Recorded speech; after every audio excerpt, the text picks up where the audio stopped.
इस वीडियो में हम आपको कुरान पाक की दो अजीम और बाबरकत सूरतें सुनाने जा रहे हैं, सूरह यासीन और सूरह रहमान। अगर आप इन दोनों सूरतों को सिर्फ एक मर्तबा भी दिल से सुन लें तो इंशाअल्लाह आपके बिगड़े हुए काम बनना शुरू हो जाएंगे। दोस्तों, सूरह यासीन को कुरान का दिल कहा जाता है और सूरह रहमान दिलों को सुकून देने वाली सूरत है। ये ऐसी बाबरकत सूरतें हैं कि जिस नेक मकसद के लिए भी न सुना जाए, अल्लाह के हुक्म से वो मकसद पूरा हो जाता है। जिस घर में इन सूरतों की तिलावत होती है वहां बेशुमार बरकतें नाजिल होती हैं और अल्लाह ताला इस घर के लोगों को परेशानियों और मुसीबतों से महफूज रखता है। अगर आप रोजाना सूरह यासीन और सूरह रहमान सुनने का मामूल बना लें तो कामयाबी आपका मुकद्दर बन सकती है। अगर आपको लगता है कि आपके घर या कारोबार पर किसी की नजर है या रिस्क में तंगी है तो अपने घर या दुकान में इन सूरतों को चलाएं। इंशाअल्लाह बुरी नजर, जादू और दीगर मनफी असरात खत्म हो जाएंगे और रिस्क में बेपनाह बरकत होगी। याद रखें, इन सूरतों को सिर्फ सुनना है, लेकिन शर्त यह है कि जब सुनना शुरू करें तो मुकम्मल सुने, अधूरा न छोड़ें। अगर आप कुरान पाक से मोहब्बत करते हैं तो इस वीडियो को अभी लाइक करें। आखिर में दुआ है, या अल्लाह, जो लोग सूरह यासीन और सूरह रहमान को मुकम्मल सुनते हैं, अपनी रहमत से उनकी तमाम परेशानियां दूर फरमा, उनके बिगड़े काम बना दे और उनकी जायज हाजात को पूरा फरमा। आमीन। दोस्तों, कमेंट में आमीन जरूर लिखें। क्या पता किसकी जुबान से निकली दुआ कबूल हो जाए। अब अपने दिल में नेक मकसद रखकर इन मुबारक सूरतों को सुने। बिस्मिल्लाहिर्रहमानिर्रहीम।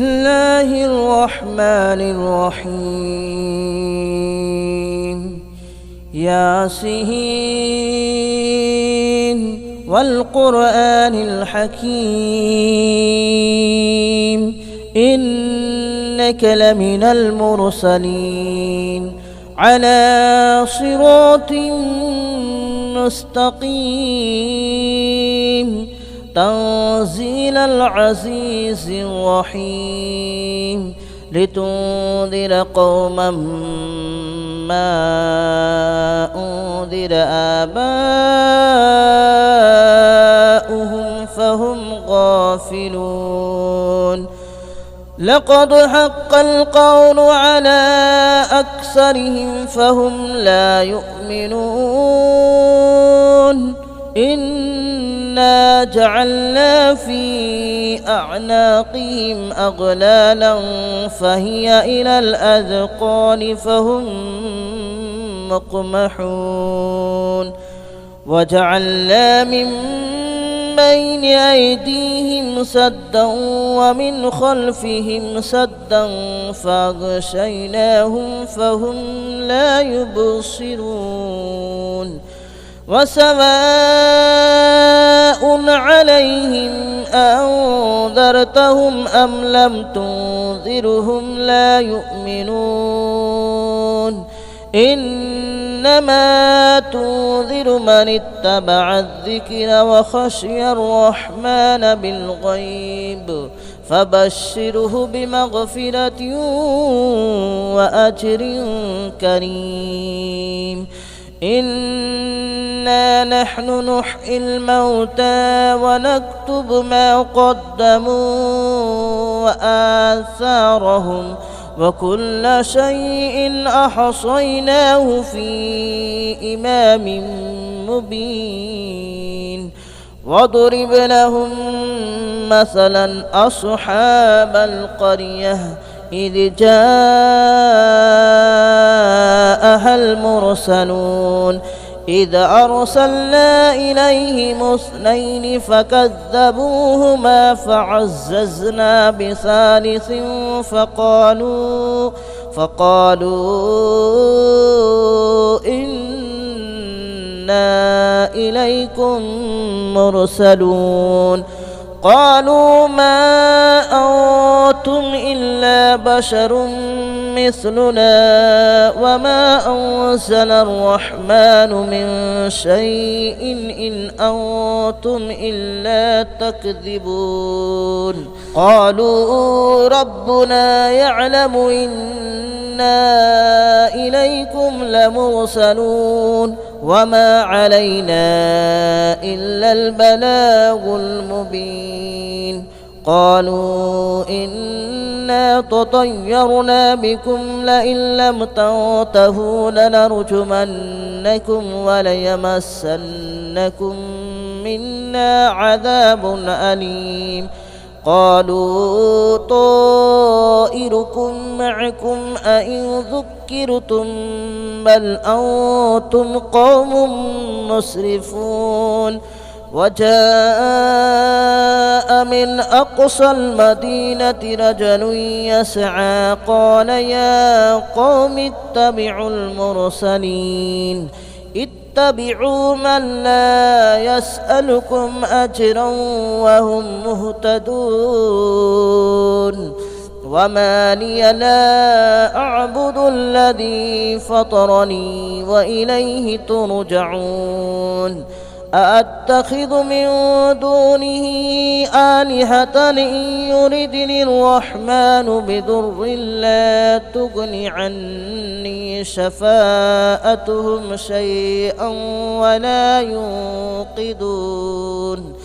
إني إذا لفي ضلال مبين إني آمنت بربكم فاسمعون قيل ادخل الجنة قال يا ليت قومي يعلمون بما غفر لي ربي وجعلني من المكرمين وما أنزلنا على قومه من بعده من جود من السماء وما كنا منزلين إن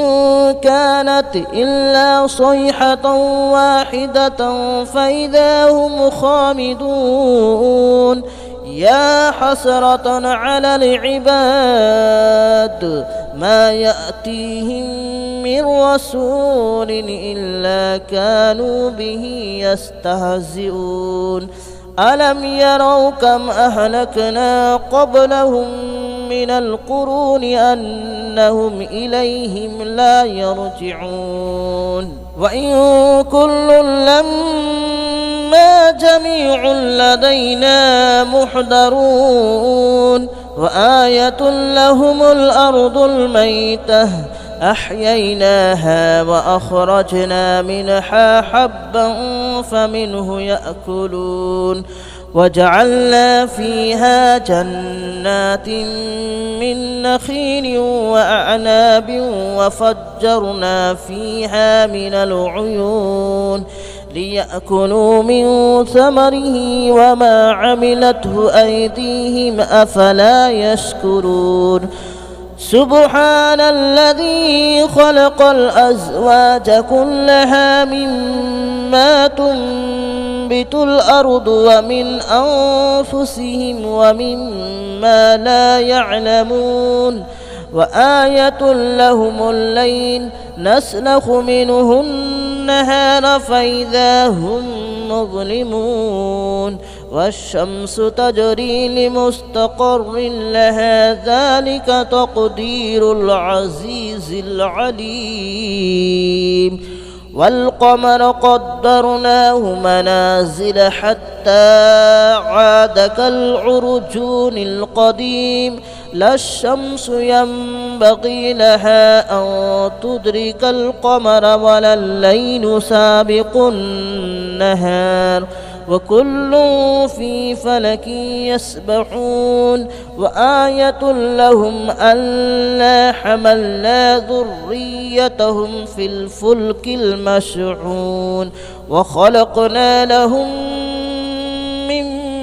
مثله ما يركبون وإن نشأ نغرقهم فلا صريخ لهم ولا هم ينقذون إلا رحمة منا ومتاعا إلى حين وإذا قيل لهم اتقوا ما بين أيديكم وما خلفكم لعلكم ترحمون وما تأتيهم من آية من آيات ربهم إلا كانوا عنها معرضين وإذا قيل لهم أنفقوا مما رزقكم الله قال الذين كفروا للذين آمنوا أنطعم من لو يشاء الله أطعمه إن أنتم إلا في ضلال مبين ويقولون متى هذا الوعد إن كنتم صادقين ما ينظرون إلا صيحة واحدة تأخذهم وهم يخصمون فلا يستطيعون توصية ولا إلى أهلهم يرجعون ونفخ في الصور فإذا هم من الأجداث إلى ربهم ينسلون قالوا يا ويلنا من بعثنا من مرقدنا هذا ما وعد الرحمن وصدق المرسلون إن كانت إلا صيحة واحدة فإذا هم جميع لدينا محضرون فاليوم لا تظلم نفس شيئا ولا تجزون إلا ما كنتم تعملون إن أصحاب الجنة اليوم في شغل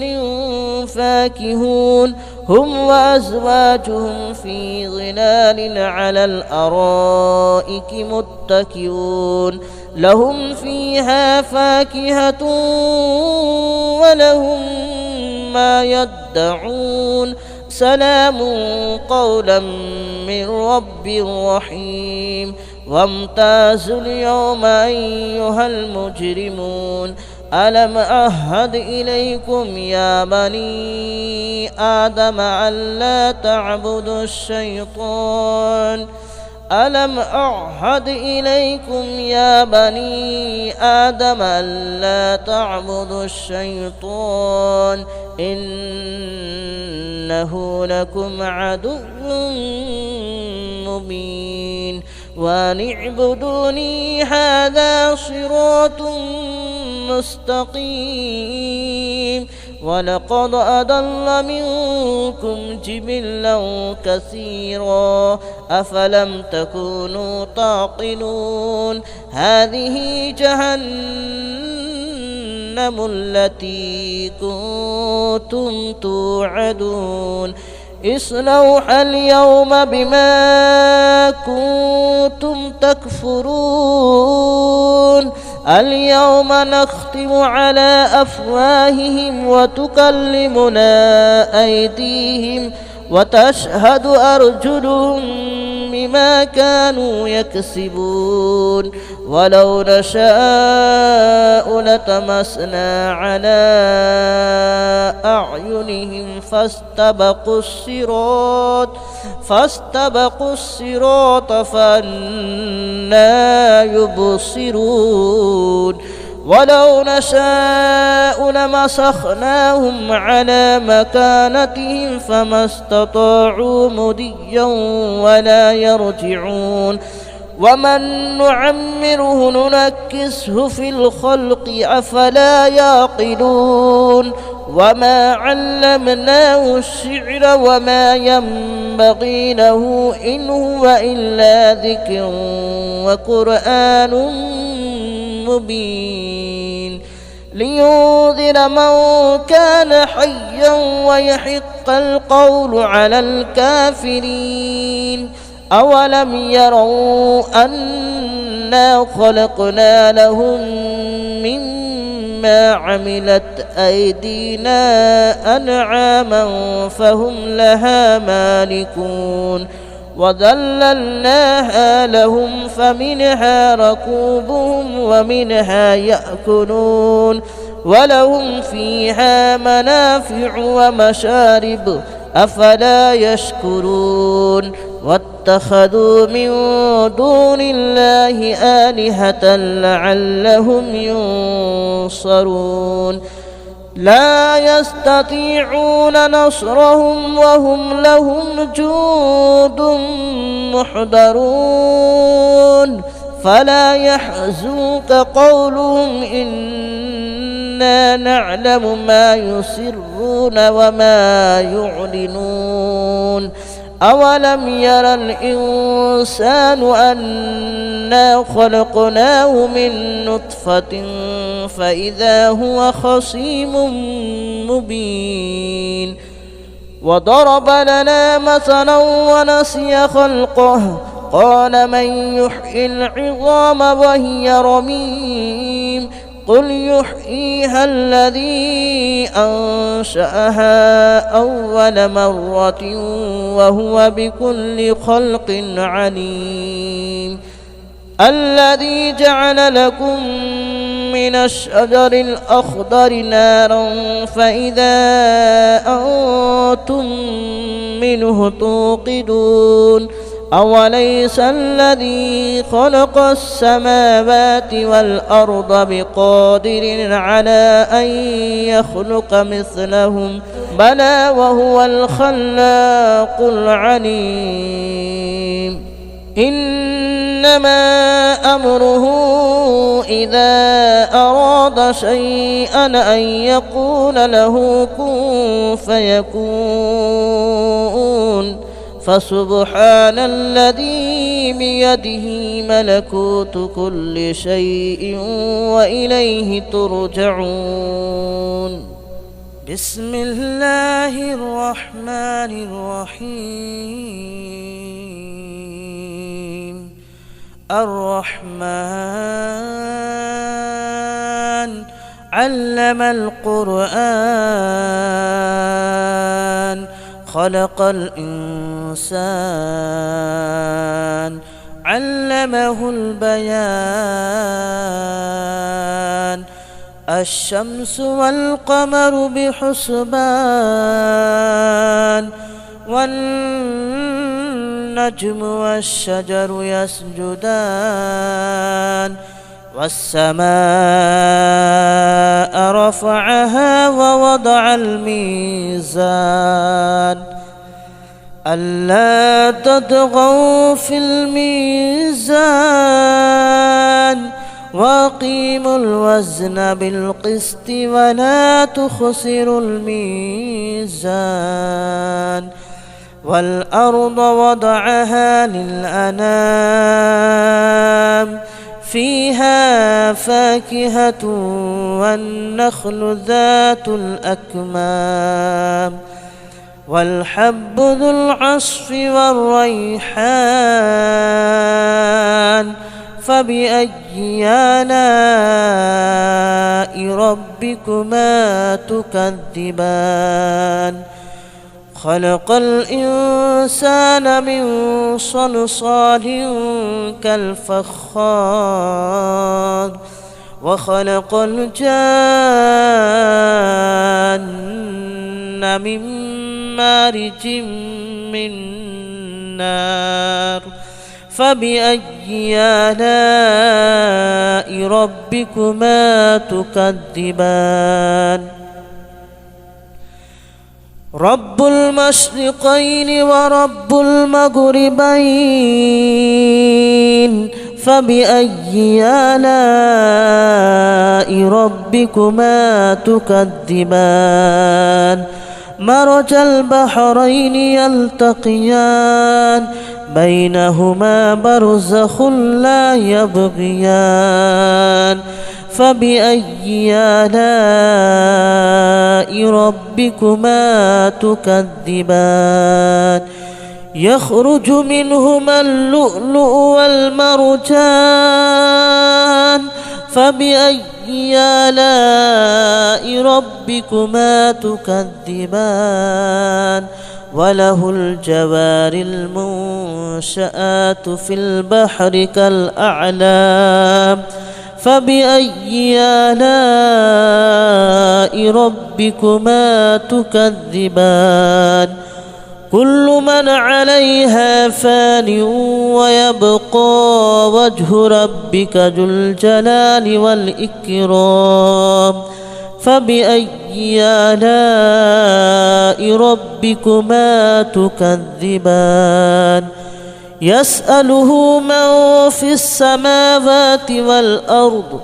كل يوم هو في شأن فبأي آلاء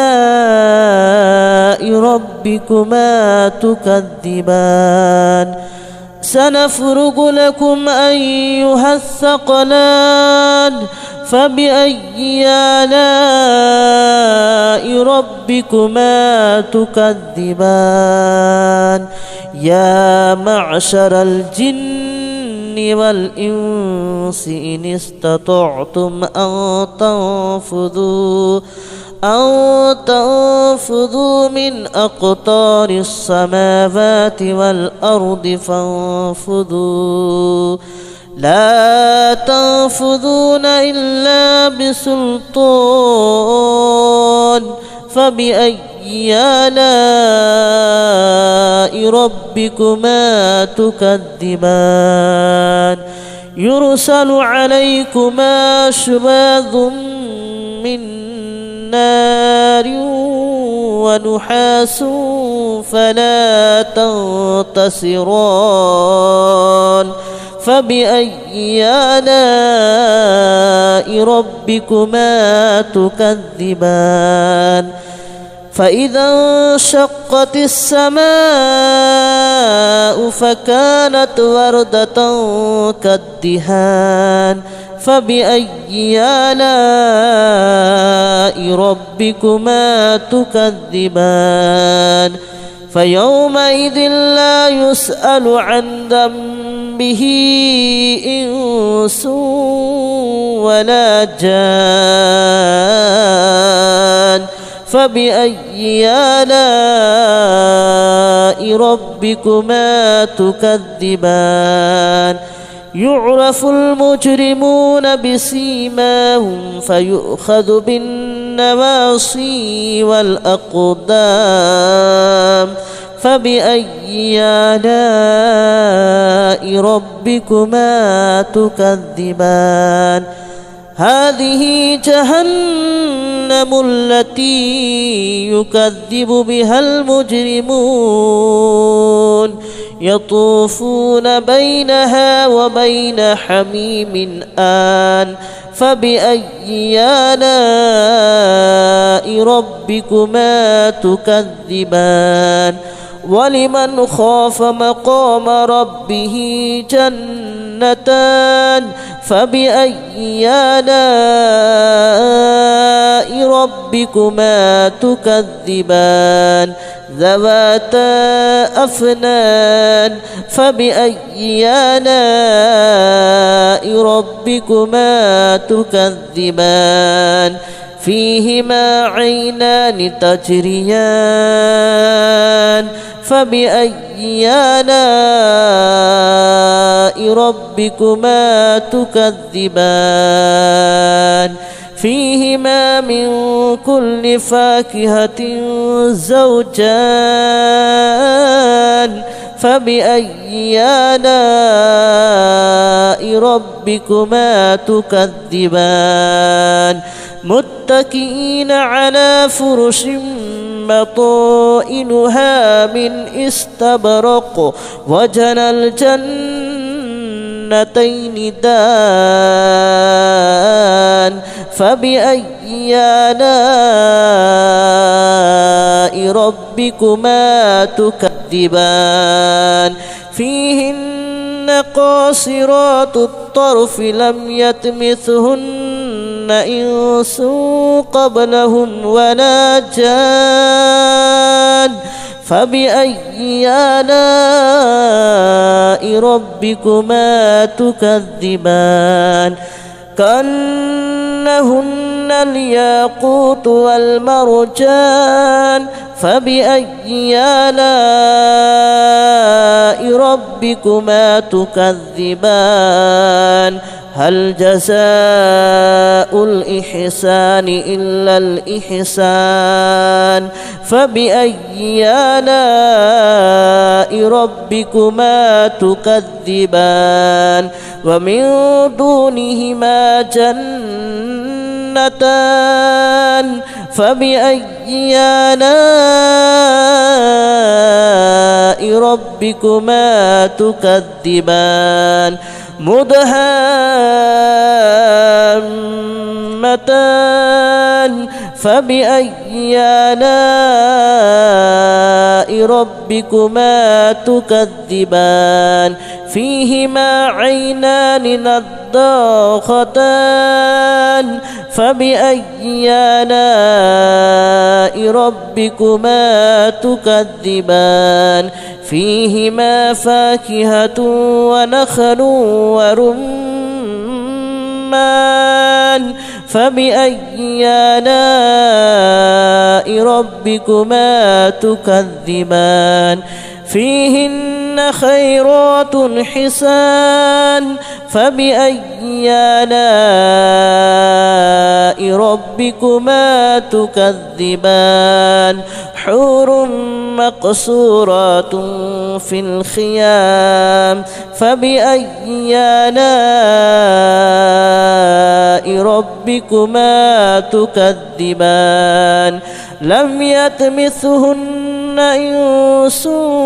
قبلهم ولا جان فبأي آلاء ربكما تكذبان متكئين على رفرف خضر وأبقري حسان فبأي آلاء ربكما تكذبان تبارك اسم ربك ذي الجلال والإكرام بسم الله الرحمن الرحيم إذا وقعت الواقعة ليس لوقعتها كاذبة خافضة رافعة إذا رجت الأرض رجا وبست الجبال بسا فكانت هباء منبثا وكنتم أزواجا ثلاثة فأصحاب الميمنة ما أصحاب الميمنة وأصحاب المشأمة ما أصحاب المشأمة والسابقون السابقون أولئك المقربون في جنات النعيم ثلة من الأولين وقليل من الآخرين على سرر موضونة متكئين عليها متقابلين يطوف عليهم ولدان مخلدون بأكواب وأباريق وكأس من معين لا يصدعون عنها ولا ينزفون وفاكهة مما يتخيرون ولحم طير مما يشتهون وحور عين كأمثال اللؤلؤ المكنون جزاء بما كانوا يعملون لا يسمعون فيها لغوا ولا تأثيما إلا قليلا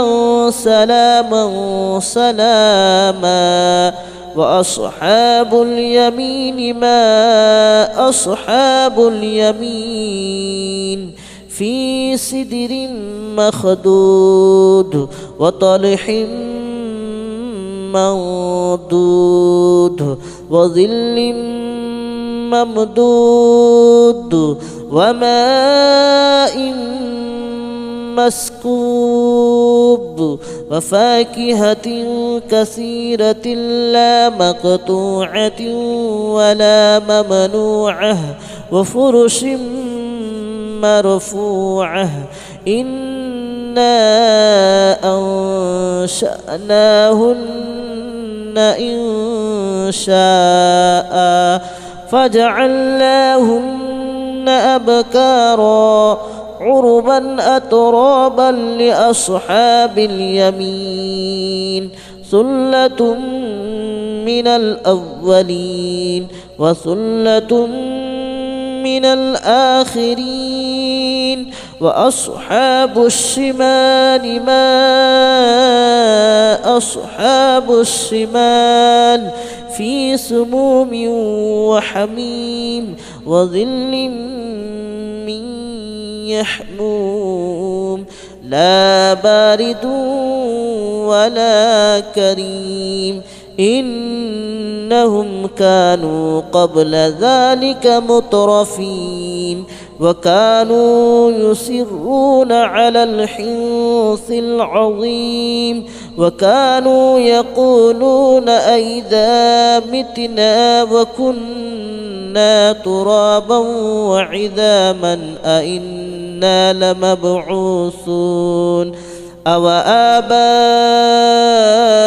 الأولون قل إن الأولين والآخرين لمجموعون إلى ميقات يوم معلوم ثم إنكم أيها الضالون المكذبون لآكلون من شجر من زقوم فمالئون منها البطون فشاربون عليه من الحميم فشاربون شرب الحميم هذا نزلهم يوم الدين نحن خلقناكم فلولا تصدقون أفرأيتم ما تمنون أأنتم تخلقونه أم نحن الخالقون نحن قدرنا بينكم الموت وما نحن بمسبوقين على أن نبدل أمثالكم وننشئكم فيما لا تعلمون ولقد علمتم النشأة الأولى فلولا تذكرون أفرأيتم ما تحرثون أأنتم تزرعونه أم نحن الزارعون لو نشاء لجعلناه هطاما فظلتم تفكهون إنا لمغرمون بل نحن محرومون أفرأيتم الماء الذي تشربون أأنتم أنزلتموه من المزن أم نحن المنزلون لو نشاء جعلناه أجاجا فلولا تشكرون أفرأيتم النار التي تورون أأنتم أنشأتم شجرتها أم نحن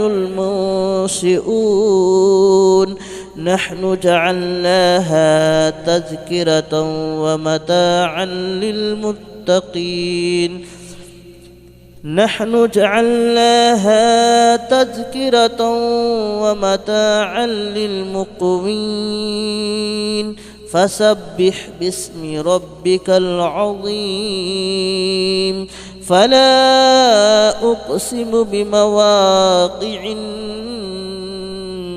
النجوم وإنه لقسم لو تعلمون عظيم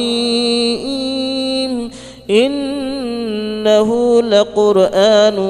كريم في كتاب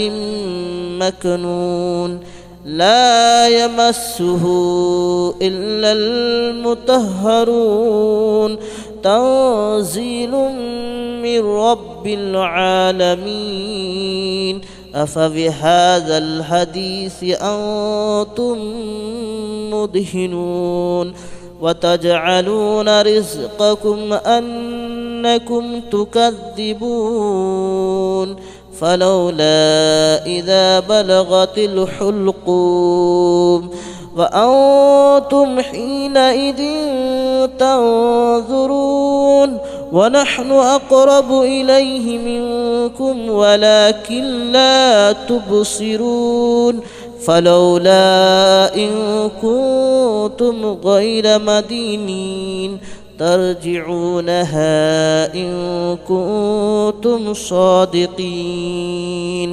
فأما إن كان من المقربين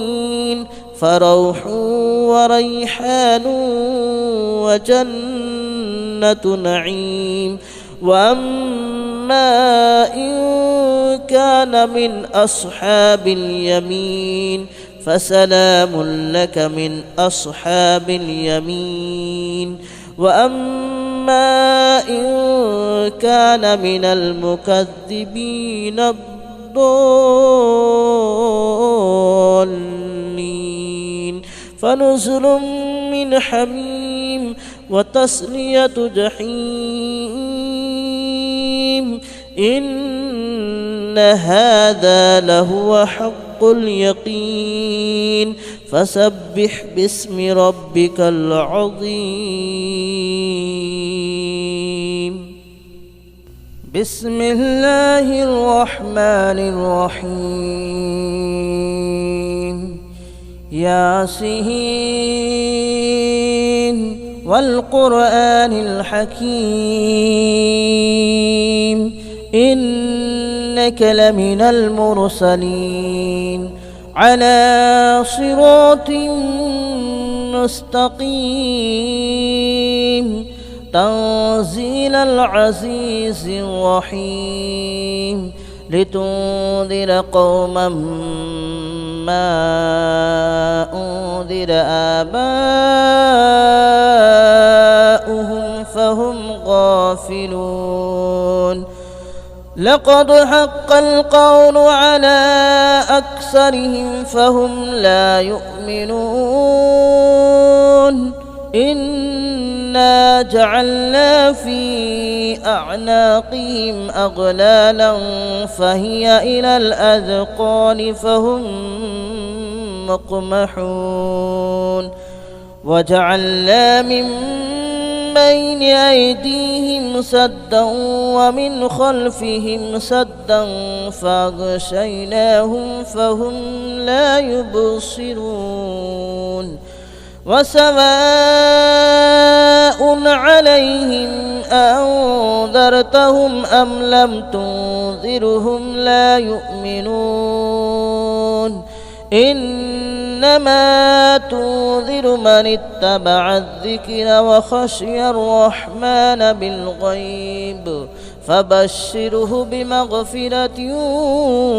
وأجر كريم إنا نحن نحيي الموتى ونكتب ما قدموا وآثارهم وكل شيء أحصيناه في إمام مبين واضرب لهم مثلا أصحاب القرية إذ جاءها المرسلون إذ أرسلنا إليهم اثنين فكذبوهما فعززنا بثالث فقالوا إنا إليكم مرسلون قالوا ما أنتم إلا بشر مثلنا وما أنزل الرحمن من شيء إن أنتم إلا تكذبون قالوا ربنا يعلم إنا إليكم لمرسلون وما علينا إلا البلاغ المبين قالوا إنا تطيرنا بكم لئن لم تنتهوا لنرجمنكم وليمسنكم منا عذاب أليم قالوا طائركم معكم أئن ذكرتم بل أنتم قوم مسرفون وجاء من أقصى المدينة رجل يسعى قال يا قوم اتبعوا المرسلين اتبعوا من لا يسألكم أجرا وهم مهتدون وما لي لا أعبد الذي فطرني وإليه ترجعون أأتخذ من دونه آلهة إن يردني الرحمن بضر لا تغن عني شفاءتهم شيئا ولا ينقذون إني إذا لفي ضلال مبين إني آمنت بربكم فاسمعون قيل ادخل الجنة قال يا ليت قومي يعلمون بما غفر لي ربي وجعلني من المكرمين وما أنزلنا على قومه من بعده من جود من السماء وما كنا منزلين إن كانت إلا صيحة واحدة فإذا هم خامدون يا حسرة على العباد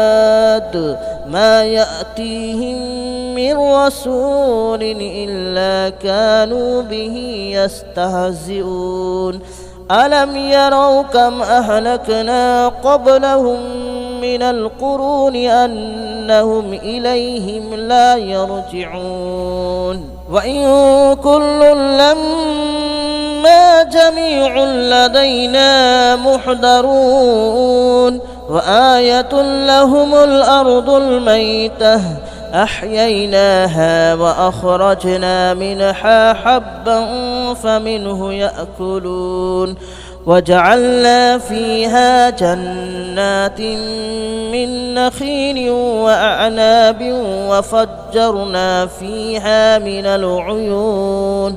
ليأكلوا من ثمره وما عملته أيديهم أفلا يشكرون سبحان الذي خلق الأزواج كلها مما تنبت الأرض ومن أنفسهم ومما لا يعلمون وآية لهم الليل نسلخ منه النهار فإذا هم مظلمون والشمس تجري لمستقر لها ذلك تقدير العزيز العليم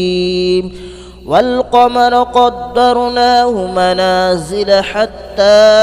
عاد كالعرجون القديم لا الشمس ينبغي لها أن تدرك القمر ولا الليل سابق النهار وكل في فلك يسبحون وآية لهم ألا حملنا ذريتهم في الفلك المشحون وخلقنا لهم من مثله ما يركبون وإن نشأ نغرقهم فلا صريخ لهم ولا هم ينقذون إلا رحمة منا ومتاعا إلى حين وإذا قيل لهم اتقوا ما بين أيديكم وما خلفكم لعلكم ترحمون وما تأتيهم من آية من آيات ربهم إلا كانوا عنها معرضين وإذا قيل لهم أنفقوا مما رزقكم الله قال الذين كفروا للذين آمنوا أنطعم من لو يشاء الله أطعمه إن أنتم إلا في ضلال مبين ويقولون متى هذا الوعد إن كنتم صادقين ما ينظرون إلا صيحة واحدة تأخذهم وهم يخصمون فلا يستطيعون توصية ولا إلى أهلهم يرجعون ونفخ في الصور فإذا هم من الأجداث إلى ربهم ينسلون قالوا يا ويلنا من بعثنا من مرقدنا هذا ما وعد الرحمن وصدق المرسلون إن كانت إلا صيحة واحدة فإذا هم جميع لدينا محضرون فاليوم لا تظلم نفس شيئا ولا تجزون إلا ما كنتم تعملون إن أصحاب الجنة اليوم في شغل فاكهون هم وأزواجهم في ظلال على الأرائك متكئون لهم فيها فاكهة ولهم ما يدعون سلام قولا من رب رحيم وامتازوا اليوم أيها المجرمون ألم أعهد إليكم يا بني آدم ألا تعبدوا الشيطان ألم أعهد إليكم يا بني آدم ألا تعبدوا الشيطان إنه لكم عدو مبين وأن اعبدوني هذا صراط مستقيم ولقد أضل منكم جبلا كثيرا أفلم تكونوا تعقلون هذه جهنم التي كنتم توعدون اصلوها اليوم بما كنتم تكفرون اليوم نختم على أفواههم وتكلمنا أيديهم وتشهد أرجلهم بما كانوا يكسبون ولو نشاء لتمسنا على أعينهم فاستبقوا الصراط فأنى يبصرون ولو نشاء لمسخناهم على مكانتهم فما استطاعوا مضيا ولا يرجعون ومن نعمره ننكسه في الخلق أفلا يعقلون وما علمناه الشعر وما ينبغي له إن هو إلا ذكر وقرآن مبين لينذر من كان حيا ويحق القول على الكافرين أولم يروا أنا خلقنا لهم مما عملت أيدينا أنعاما فهم لها مالكون وذللناها لهم فمنها ركوبهم ومنها يأكلون ولهم فيها منافع ومشارب أفلا يشكرون واتخذوا من دون الله آلهة لعلهم ينصرون لا يستطيعون نصرهم وهم لهم جند محضرون فلا يحزنك قولهم إنا نعلم ما يسرون وما يعلنون أولم ير الإنسان أنا خلقناه من نطفة فإذا هو خصيم مبين وضرب لنا مثلا ونسي خلقه قال من يحيي العظام وهي رميم قل يحييها الذي أنشأها أول مرة وهو بكل خلق عليم الذي جعل لكم من الشجر الأخضر نارا فإذا أنتم منه توقدون أوليس الذي خلق السماوات والأرض بقادر على أن يخلق مثلهم بلى وهو الخلاق العليم إنما أمره إذا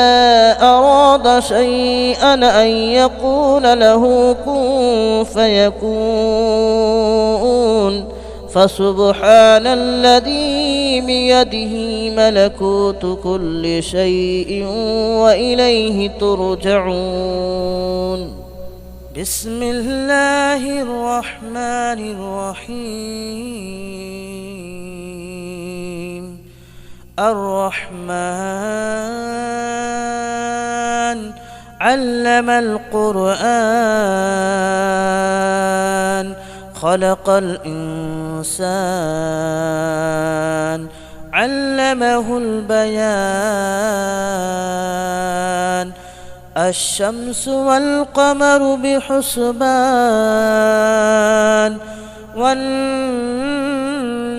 والشجر يسجدان والسماء رفعها ووضع الميزان ألا تطغوا في الميزان وأقيموا الوزن بالقسط ولا تخسروا الميزان والأرض وضعها للأنام فيها فاكهة